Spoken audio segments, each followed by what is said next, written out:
जय श्री राम। आप सभी लोगों को आज का डेट है 26 फरवरी और करंटली टाइम हो रहा है 1:04 और मैंने अपना ट्रेड कंप्लीट कर लिया है। तो चलते हैं हम लोग फटाफट देखते हैं कि मैंने ट्रेड कहाँ पे लिया, ट्रेड लेने का साइकोलॉजी क्या था और मैंने कहाँ पे और क्यों एग्जिट कर दिया ट्रेड को। चलते हैं तो हम लोग देखते हैं। आज bank Nifty cap down open होने के साथ बैंक निफ्टी धीरे धीरे करके ऊपर की ओर गया। ऊपर की साइड जाने के बाद बैंक निफ्टी ने एक फॉल दिखाया। यहाँ पे कोई अगर बैंक निफ्टी एक और कैंडल यहाँ पे रुकता या फिर थोड़ी देर 10-15 मिनट सस्टेन करता तो मैं एक पुट साइड का पोजीशन बनाता, लेकिन बैंक निफ्टी ऊपर गया और बड़ी बड़ी रेड कैंडल बना के नीचे आया। ठीक है, यहाँ तक मैं कोई ट्रेड नहीं लिया। यहाँ तक ना ट्रेड लेने के बाद मैं फिर ट्रेड कहाँ पे लिया वो मैं आपको बताता हूँ। ट्रेड मैंने लिया यहाँ पे इस यहाँ पे ये जो कैंडल दिख रही है ना, यहाँ पे मैंने ट्रेड लिया। यहाँ पे ट्रेड लेने का लॉजिक क्या था मेरा वो मैं आपको बताता हूँ। देखें तो बैंक निफ्टी ऊपर से नीचे आने के बाद इस लेवल पे कंसोलिडेट कर रहा था। इस लेवल पे कंसोलिडेट करने के बाद जैसे ही इस लेवल को बैंक निफ्टी ब्रेकडाउन दिया, इस लेवल को ब्रेकडाउन दिया, ठीक है। हाँ, बैंक निफ्टी ने इस लेवल को ब्रेक डाउन देने के बाद ऊपर से वापस से रिटेस्ट किया।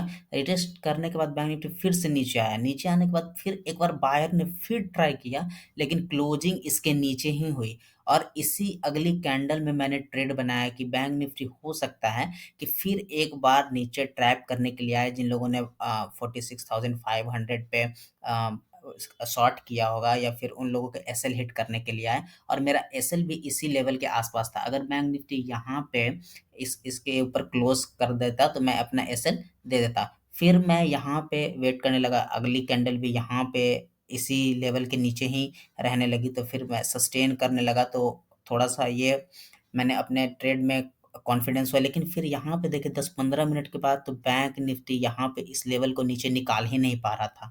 इस लेवल के नीचे ना निकालने के कारण मैंने यहाँ पे अपने ट्रेड को एग्जिट कर दिया। एग्जिट क्यों कर दिया? क्योंकि यहाँ पे देखें तो यहाँ पे भी एक स्मॉल सपोर्ट था। जैसे ही बैंक निफ्टी सपोर्ट लिया इस लेवल, इसी रेंज में बैंक निफ्टी कंसोलिडेट कर रहा था। कंसोलिडेट करने के बाद अभी देखें तो बैंक निफ्टी एक अपर साइड का रेंज निकाल दिया है। ऊपर की ओर बैंक निफ्टी ने ब्रेकआउट दिया है।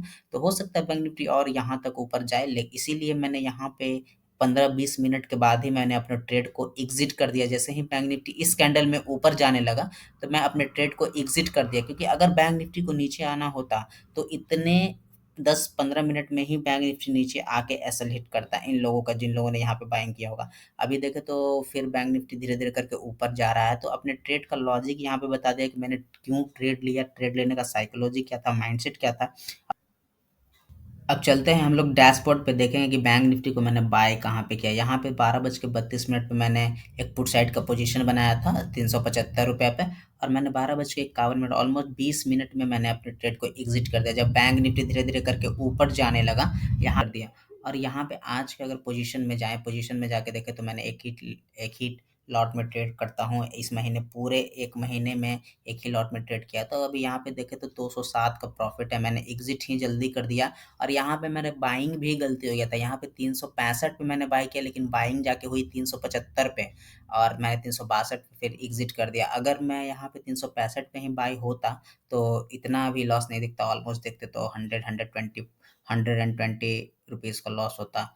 तो फिर आज की ट्रेड की एनालिसिस साइकोलॉजी मैंने बता दी। तो फिर मिलते हैं एक और नए दिन एक और नया ट्रेड के साथ। तब तक के लिए आप सभी लोगों का बहुत बहुत धन्यवाद।